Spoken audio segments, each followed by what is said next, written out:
Tapi jangan sampai itu menggoyahkan mental ya. Jangan sampai itu menggoyahkan mental teman-teman ketika di atas panggung.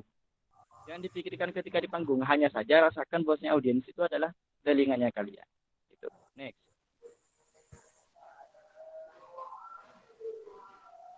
Hal yang perlu diperhatikan di setiap penyampaian yang saya sampaikan. Setidaknya saya merekomendasikan, terutama di perlombaan atau event apapun ini, gunakan konsep 5W1H. Teman-teman pasti tahu lah pertanyaan-pertanyaan 5W1H. Jadi yang pertama, di sini saya agak mengurut, tapi saya acak sesuaikan dengan bidang kita ya di dunia pidato. Yang pertama, mengapa Anda berpidato? Itu harus teman-teman jawab sendiri, nggak bisa saya yang menjawab. Karena tujuan kita juga berbeda-beda. Ada yang hanya ingin tahu, ada yang hanya ingin pengalaman saja, ada yang ingin hanya menang lomba, ada yang ingin diperhatikan orang dan semacamnya. Itu teman-teman sendiri yang menjawab. Mengapa Anda berpidato? Kemudian yang kedua, di mana Anda akan berpidato? Nah, itu sebagai gambaran kepada teman-teman ketika Anda berpidato. Contoh, ketika teman-teman berpidato di kelas, itu mungkin suasananya biasa saja. Tetapi ketika teman-teman berpidato di ranah umum yang lebih luas lagi, apalagi di perlombaan nasional gitu, maka nuansanya pun akan berbeda juga. Di mana teman-teman adanya takut demam panggung, takut salah dan semacam itu pasti ada. Makanya harus diperhatikan di mana Anda akan berpidato dan jawabannya harus memiliki sikap, harus memiliki sikap. Ketika berhadapan dengan akademis, maka sikapnya seperti apa? Ketika berhadapan dengan kaum ulama, sifatnya seperti apa? Itu harus punya jawaban. Dan yang ketiga, siapa saja yang akan Anda hadapi? Nah, ini. Kalau dulu, ketika saya hendak mengikuti lomba pidato, itu saya mencari informasi dulu. Pertama, siapa saja pesertanya? Dulu ketika saya mengikuti lomba pidato itu ada yang dari UB, kemudian ada yang dari UM, ada yang dari UNER, ada yang dari Madura itu IAIN, yang dulu itu SAIN gitu. Jadi saya cari informasi dan mempelajari karakteristik mereka itu seperti ini. Seperti ini, seperti ini, seperti ini. Ketika sudah dapat, maka buat perubahan. Bukan perubahan. Membuat perbedaan dari yang mereka miliki gitu. Kalau di UB itu karakternya seperti apa, maka saya jangan sampai ngikut karakternya dia. Harus memiliki diferensi masing-masing. Harus memiliki perbedaan yang menonjol dan itu akan menjadi daya tarik tersendiri di hadapan para juri. Yang keempat, apa yang akan Anda sampaikan? Ini berkenaan dengan tema, kemudian pembahasan, dan kreativitas tadi yang sudah saya sampaikan sebelumnya. Yang kelima, bagaimana cara Anda menyampaikan? Ya, salah satu fungsinya mentor ini di poin nomor 5 ini. Jadi bagaimana cara teman-teman menyampaikan, itu nanti mentor yang bisa menilai. Mentor itu gak harus dari senior ya, gak harus dari senior, gak harus dari dosen dan semacamnya. Bisa teman kalian sendiri, atau kalau kalian sudah dapat mentor dari teman atau dosen atau senior, teman-teman bisa mentori sendiri dengan cara ya mencoba latihan di depan kaca. Itu kan sudah teknik lama kan, tetapi itu juga bisa efektif untuk membangun bagaimana karakteristik teman-teman ketika tampil di depan umum. Gitu. Maka dari itu bagaimana cara Anda menyampaikan pidato tersebut. Dan yang terakhir, kapan Anda harus memulai, ada jeda, dan kemudian ada berhenti. Nah itu namanya ritme. Ritme dalam berpidato itu juga ada. Kapan teman-teman harus lantang, kapan teman-teman harus lembut, kapan teman-teman harus bersifat A, bersifat B, dan semacamnya. Itu juga ada ritmenya. Nah, jadi dari 6 hal yang perlu diperhatikan ini, jangan sampai ada satu sisi yang teman-teman lewatkan. Karena ketika ada satu sisi saja yang teman-teman lewatkan, itu bisa jadi bumerang. Contoh, teman-teman dari 6 poin ini hanya melaksanakan 5 poin. Poin pertama nggak dilaksanakan, mengapa Anda berpidato ini? Maka nggak jelas. Oh, pidato, kenapa kok hanya berpidato saja kan gitu, nggak jelas. Maka teman-teman harus setidaknya dengan konsep 5W1H ini punya gambaran untuk berlomba di bidang pidato. Next.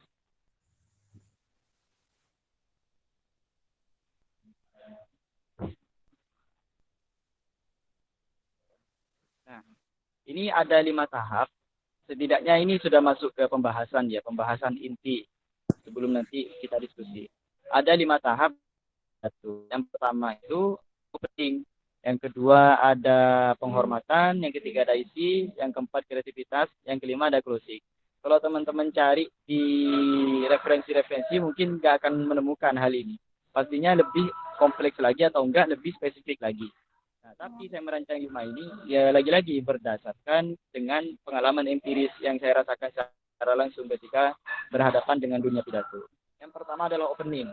Nah, opening di sini ya sebisa mungkin itu buat apa ya, semacam gebrakan gitu. Jadi teman-teman tampil itu masuk ke panggung itu sudah jadi perhatian, entah dengan cara apapun. Kalau dulu ya, kalau pas saya lomba itu saya gak memperhatikan opening. Opening ini bukan dalam artian sejak teman-teman assalamualaikum itu sudah masuk ke penghormatan nanti. Opening itu dari teman-teman naik panggung, itu bagaimana etikanya, kemudian bagaimana teknisnya, itu juga teman-teman perhatikan. Dulu itu bahkan sampai ada yang bawa bunga, ya. Ini menarik, karena memang di pidato juga ada kreativitas.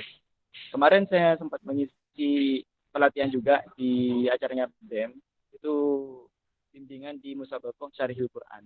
Nah, kalau Musabaqah Syarihil Quran itu kan baku dalam artian nggak bisa kita menggunakan kreativitas yang bebas. Beda halnya dengan pidato, ini masih bisa. Jadi kemarin tuh ada yang bawa bunga. Jadi bawa bunga dari bawah, kemudian ditaruh di kursi. Nah, dia berpidato tentang keindahan. Nah, akhirnya menjadi salah satu apa ya, alat peraga yang dia miliki sebagai keunggulan di sana. Jadi mulai masuk itu sudah jadi perhatian. Nah, itu yang harus teman-teman perhatikan. Nah, setelah itu baru masuk ke salam dan semacamnya itu. Dan yang kedua ada penghormatan. Jangan sampai teman-teman lupa di sini, karena di sana kan pastinya ada dewan juri, kemudian ada undang-undangan yang mungkin apabila pesertanya dari universitas, biasanya ada dekannya, kaprodi dan semacamnya. Itu jangan sampai terlupakan. Yang ketiga baru isi. Di sini ya isi pidatonya. Kalau memang berpidato tentang negara, ya isinya tentang negara dan semacamnya. Yang keempat adalah kreativitas. Nah, ini nanti saya ceritakan di akhir. Dan yang kelima adalah closing. Closing ini kalau teman-teman tadi menggebu-gebu di awal, bisa juga diakhiri dengan menggebu-gebu juga, ataupun dengan penyampaian yang sekiranya masih bersifat tanda tanya. Itu juga bagus tekniknya. Next.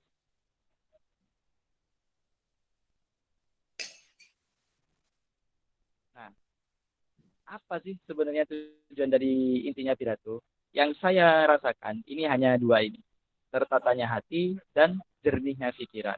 Karena ketika teman-teman berhadapan dengan dunia pidato yang notabene tampil di depan umum dengan peserta yang berkarakteristik macam-macam di sana.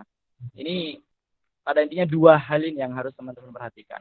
Harus hati itu tertata dalam artian jangan hanya menggunakan aspek horizontal saja, tapi juga gunakan aspek vertikal. Kalau horizontal ya usahanya teman-teman, di vertikal doanya itu juga diperlukan. Baik ke orang tua dan semacamnya. Dan yang kedua adalah jernihnya pikiran. Kalau teman-teman pikiran itu jernih, kalau teknik saya dulu ya sejak mondok sampai sekarang, ketika berhadapan dengan ujian ataupun dengan perlombaan, saya gak akan mengulang materi yang sudah saya siapkan habis berapa jam pun sebelum perlombaan atau sebelum ujian itu. Karena nanti pasti berdampak kepada pikiran. Contoh, teman-teman sudah menghafalkan nih teks pidatonya itu 3 lembar. Menghafalkan sudah 3 lembar, dan lembaran ketiganya ini kebetulan hafal di hari terakhir. Nah, di hari terakhir besoknya ini sudah tampil. Maka di hari penampilan tersebut jangan teman-teman ulang lagi. Karena ketika ngulang lagi, teman-teman akan fokus ke salah satunya ini. Contoh hanya diulang yang nomor 3 saja. Gitu. Kan ada 3 kertas. Hanya diulang yang nomor 3 saja. Maka fokusnya hanya ke nomor 3 itu. Yang nomor 1, 2, walaupun masih ada, tetapi gak sefokus ketika teman-teman menghafalkan di awal. Itu teknik yang saya pelajari. Nah, setelah ini saya akan buka tahap diskusi karena saya gak akan lama-lama. Di sini saya gak ingin memperpanjang lebar pembahasan, saya hanya ingin mendengar dari teman-teman, terutama di sini kader-kader pidato semua, dengan harapan bisa membawa fakultas lebih baik lagi, sehingga banyak lagi prestasi yang bisa kita peroleh nanti ke depannya. Dan terakhir, next. Nah ini.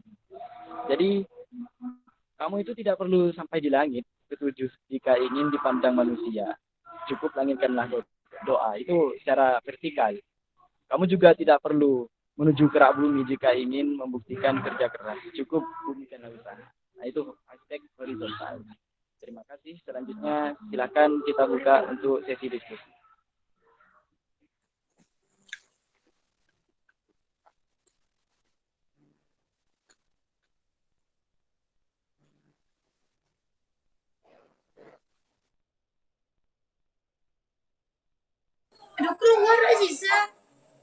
Selanjutnya yaitu sesi tanya jawab ataupun diskusi. Dipersilahkan bagi yang ingin bertanya bisa langsung menghidupkan mikrofon ataupun chat di kolom komentar. Terima kasih. Bisa masuk. Assalamualaikum, saya izin bertanya. Waalaikumsalam.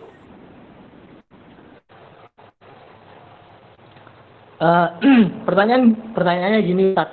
Kan kadang kita udah mempersiapkan dari awal bahasa dengan matang, tapi ketika kita ada di panggung, bahasa atau intonasi kita itu rusak. Mungkin karena grogi atau pikiran tidak fokus seperti itu. Pertanyaan saya, bagaimana cara mengatasi masalah tersebut dan bagaimana caranya agar kita menjadi seorang yang berpidato tanpa membosankan? Sekian, terima kasih. Oke, nah ini Bu Moderator saya langsung jawab atau ditampung dulu? Bisa langsung dijawab, Kak. Oke, jadi langsung saya jawab ya. Nah, akhirnya timbul pertanyaan ini. Jadi saya gini, 3 tahun yang lalu kebetulan saya mengikuti lomba pidato di Universitas Negeri Malang atau di UM. Di sana itu terkenal banget dengan kaderisasi di bidang MTQ. Jadi di UM itu salah satu program unggulannya adalah MTQ. Bahkan MTQ di sana sampai ada kayak UKM-nya lah. Kalau di kita kan bahasa Arab ya UKMF diganti. Nah, kalau di sana ada semacam UKM yang fokus ke MTQ. Itu markasnya mereka ya di UM itu. Nah, ketika masa-masa pendaftaran, ini saya berbicara pengalaman, teman-teman nanti ambil hikmahnya. Ketika masa-masa pendaftaran, itu saya mendaftar tanpa membaca lebih detail lagi persyaratan-persyaratan dan juga tupoksi-tupoksi tema yang dipersiapkan untuk berbagai bidang. Karena di sana ada bidang umum, baik itu mahasiswa atau santri, kemudian siswa dan semacamnya. Dan ada yang tema khusus siswa dan ada tema yang khusus mahasiswa. Jadi ada 3 karakter ini. Dan kebetulan ketika itu saya salah mengambil tema yang di siswa. Padahal kan mahasiswa kan gitu. Saya salah mengambil tema di siswa. Saya sudah hafal kalau nggak salah itu 4 sampai 5 lembar waktu itu. Itu sudah saya hafalkan semua. Saya sudah mentor saya itu sudah mantap. Bahkan ketika itu juga saya menggunakan kreativitas yang saya sampaikan tadi. Dengan menyisihkan sebuah lagu. Ya, sebuah lagu. Karena memang kesukaan saya kan sedikit menyanyi gitu ya. Ketika H-1 besok sudah lomba, mentor saya tiba-tiba mendapatkan informasi bahwa yang tema yang saya angkat itu adalah punya siswa. Otomatis secara aturan perlombaan, walaupun saya itu bagus penampilannya, kemudian dan semacamnya, itu sudah pasti gak bisa. Pastinya kalah, karena itu tema yang saya angkat adalah temanya siswa. Bagaimana gak ngedown mental kita ketika sudah berhadapan seperti itu. Sudah 5 lembar loh. Kalau gak salah itu 2 bulan saya mempersiapkan itu. Kalau tempatnya itu saya ngafalin di pohon di depan RKBC waktu itu. Saya masih ingat. Jadi saya sendirian terus di sana ngafalin. malam-malam itu teriak di bundaran Taman Pancuran di depan RKPC itu, saya latihannya di sana. Biar walaupun orang ngeliatin seperti apapun, intinya saya ingin melatih mental gitu. Nah, tapi lagi-lagi ini fungsinya mentor. Karena mentor itu pandai motivasi kan gitu, pandai motivasi, pandai mengarahkan. Sudahlah gak apa-apa berangkat saja. Masalah menang gak menang, intinya kamu punya pengalaman yang bagus. Gitu. Akhirnya ketika di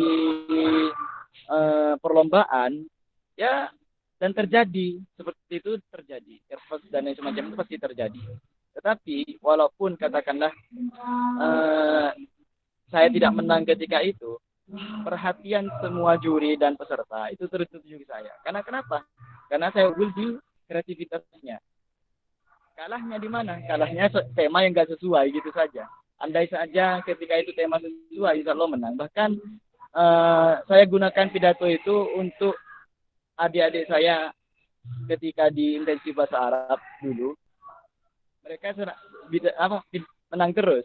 Bahkan ketika di acara intensif itu saya gunakan berapa kali.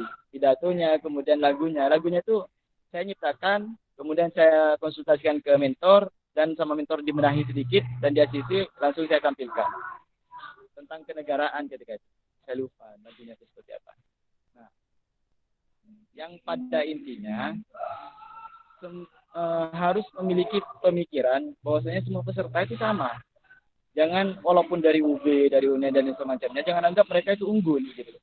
Karena ketika teman-teman menganggap mereka itu sudah unggul, secara tidak langsung teman-teman sudah mengkerdilkan diri.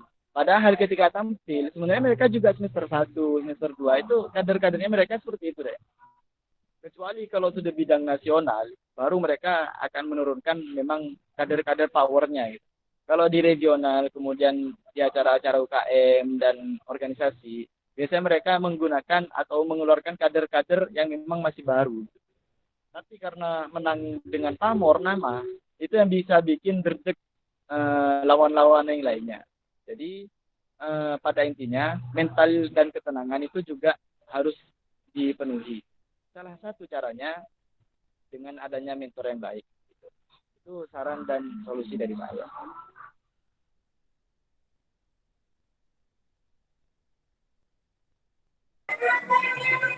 Mungkin dari teman-teman ada yang ingin bertanya, silahkan. Dari penanya tadi mungkin apa sudah cukup atau gimana? Iya Ustadz, sudah cukup Ustadz. Terima kasih Ustadz atas jawabannya sangat pas. Oke, lanjut ke Bapak.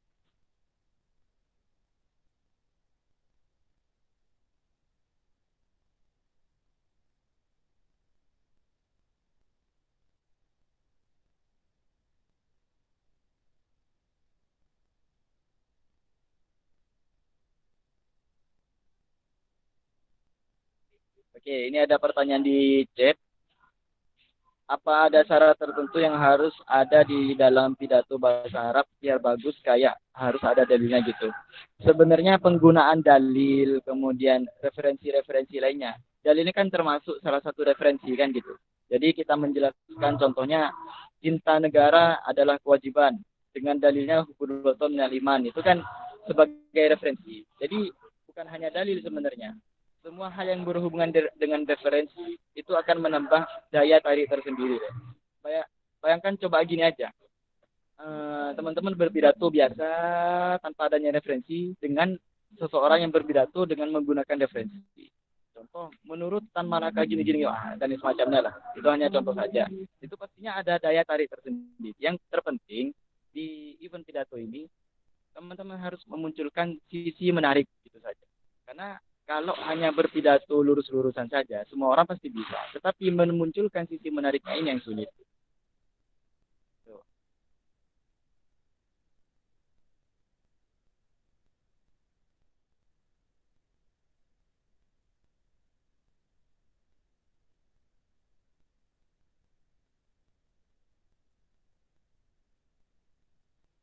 Lanjut, Bu Moderator.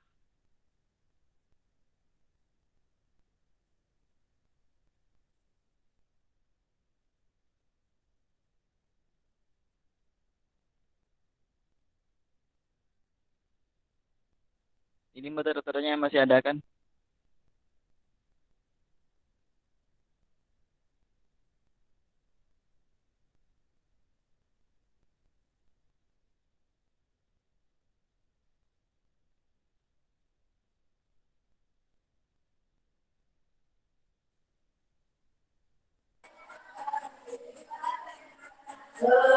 Mungkin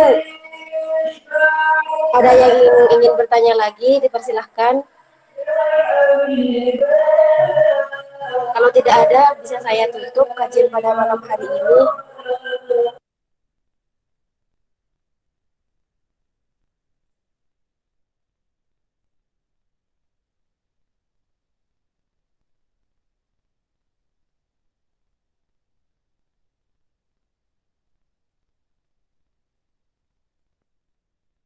Baiklah, berhubung tidak ada yang ingin ditanyakan lagi, selanjutnya yaitu penutup. Marilah kita tutup kajian pada malam hari ini dengan pembacaan kafaratul majelis bersama-sama. Bismillahirrahmanirrahim. Asyhadu an la ilaha Asyhadu an la ilaha illallah. illallah.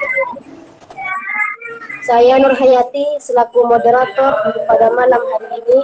Mohon maaf apabila terdapat kesalahan karena al-insanu mahalul khata' wa nisyan. Terima kasih dan sampai jumpa di lain hari. Wassalamualaikum warahmatullahi wabarakatuh.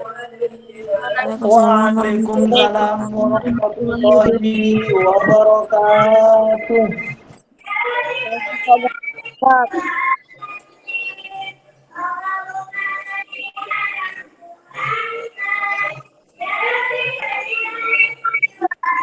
Terima kasih Kak Mista.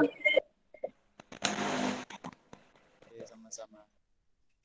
Kalau ada yang ingin didiskusikan lebih lanjut, nanti bisa lebih privat lagi, gak apa-apa. Ya. Siap-siap Kak. Nggih. Terima kasih atas waktunya. Matur selangkung Pak Ustaz.